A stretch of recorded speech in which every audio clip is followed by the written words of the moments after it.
continue with accounting AS, chapter 2, double entry. We talk about double entry. Double entry is a principle, and the double entry principle states that for every debit entry, there's going to be a corresponding credit entry. So double entry means there are two faces of accounts, the debit side and the credit side. So whatever you have done with the debit side, you must correspond it with the credit side. So that's why the principle of double entry states that for every debit entry, there must be a corresponding credit entry, and vice versa. So if you are making a credit entry, you must correspond it with a debit entry. There's no one single account. Do you understand? So it's just about give and take. When I'm giving it to you, it means it doesn't stay with me anymore. Then I have to record it that it has left me. That is what it means. Do you understand that? So we'll go to classification of accounts. For our classification of account, we are only talking about the elements that make up accounting. The elements that make up accounting. So one of them are capital. When we talk about capital, we're talking about the investment of the owners of the business. The money the owner of the business has put into the business. That's what capital is. Do you understand capital? We go to liabilities. For liabilities, we're talking about debts to the third party.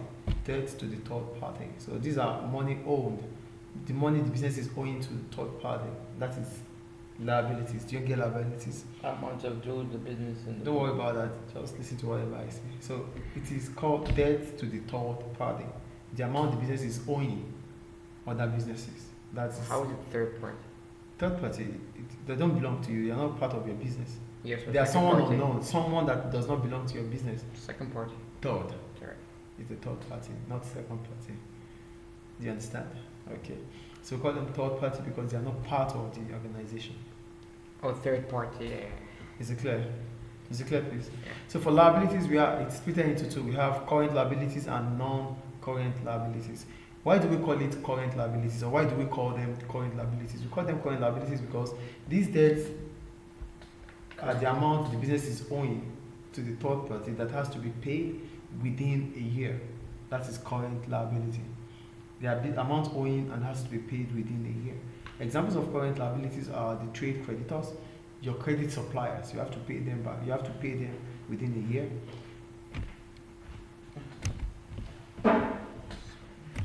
So we have. I'm sorry again. Yeah, no, continue. So.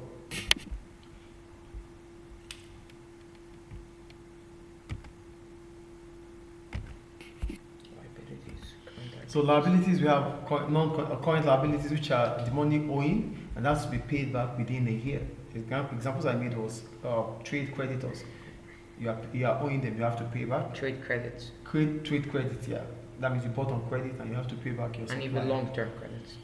Or for long-term, that is non-current. Okay. Another example of current liabilities are the overdraft, bank overdraft. Yeah, being able to, it's a credit facility that allows you to withdraw more than your available balance, available bank balance. To withdraw a loan. It's an overdraft. It's not a loan. Okay. It's an overdraft because you are just overdrawing your account. You are taking more than what you have in your bank account, and it has to be paid back as soon as the bank calls. Yes. So that is current liabilities. Then we have non-current liabilities. Yes. Bankers loan you of how much assets you own. How will bank loan you when you don't have that much money to pay back? The banks will never give money out when they know you don't have the collateral. Exactly, but how did you say right now? An overdraft. An overdraft is always linked to the salary account, mostly. So I could take an overdraft because that is my bank. This is where my salary comes at the end of the month. So that's how they can even take it. Yeah, automatically they're going to take it as soon as the salary drops. Perfect. It's clear, right? Yeah. Okay. So for non-current liabilities, we call them non-current liabilities because these debts has to be paid after a year. They are long-term loans, mortgages. They can be paid after a year. Long-term. Debentures. I think it's clear. So we go on. It's okay. The next one, expenses. Are you there? Yeah. For expenses are payments made by the business. Payments made by the business. These are expenses. Examples are wages that has to be paid, salaries, transportation costs, electricity, motor expenses. All these are expenses. They represent payments for the business because the business also transacts. I think it's clear. Then we go to assets. When we talk about assets, we are talking about resources that belong to the business. Resources that belong to the business. We have two assets. We have current assets and non-current assets. For non-current assets, we can also call them fixed assets. Examples of fixed assets are those assets, or non-current assets are those assets that can stay with the business for as long as the business is existing. Examples are the building, the premises, the machinery, the equipment, and the rest. Clear. Furniture, a few things. Clear. Then we have the current assets, which are assets that the business own, but it has to be within a year. Examples are stocks. You have to sell your stocks, yes or no? Because you turn them to cash. Then cash in bank, you have to spend them to buy equipment and the rest, or raw materials. Cash in hand, the ones you have here, cash at hand, the ones in the bank. They cannot stay there forever because you're a business. So you have to transact with this money. Yes. Clear. But they're a store of value. Money has a store of value. Yeah, store of value, yes. But no, when you talk about store of value, it means you can save it now and spend it in the future. That's what it means. Do you understand? Money in exchange, yeah. Okay, so we go on to the next one, which is revenue. Are you there? Revenue. Are you there? For revenue, these are receipts of money that the business made through services or production. I think it's clear. That's revenue. Then we have drawings. Drawings represent the owner's characteristics. No, the withdrawals of the owners from the business.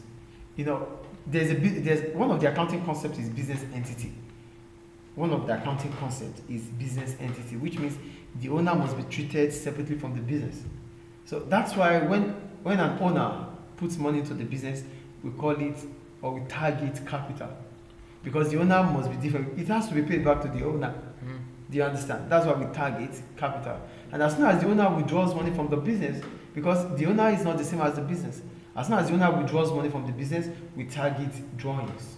Okay. So this, because of the principle of accounting concept, accounting concept of business entity. Is it clear? Any question about that? So go to the activity. It said assets or liabilities, case study. It said identify the following: delivery vehicle. Is it asset or wait? Let me say delivery vehicle. It is a liability. Asset. It's an asset. Delivery. Yes. Bank loan. Okay, let me just do it. Bank loan is an liability. Yes. Inventory. Liability. Inventory stock. Yeah, current assets. Cash on hand. Asset. Okay. Trade payables. Liability. Yeah, it's the same as trade creditors. Yeah. Trade receivables. Your asset because you received it. Yeah.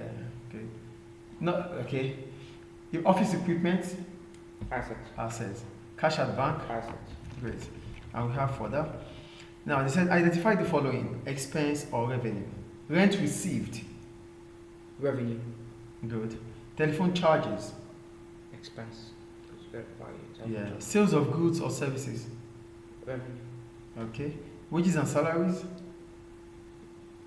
No expense because you gotta pay it. Yeah. Commission paid. Revenue. Commission paid. You get paid. You paid commission. Oh yeah. Expense. Advertising cost. Expense. Rent payable. Expense. Good. Rent receivable is income for you. Purchases. Purchases. Expense. Purchases. Purchases. Is this revenue? Expense, Mr. Expense. It's an expense, yes. Are they clear now? Yeah. Sales will be your revenue. Clear? Mm-hmm. Any question about that? No. So I think we're done now. We'll go to double entry. Payable.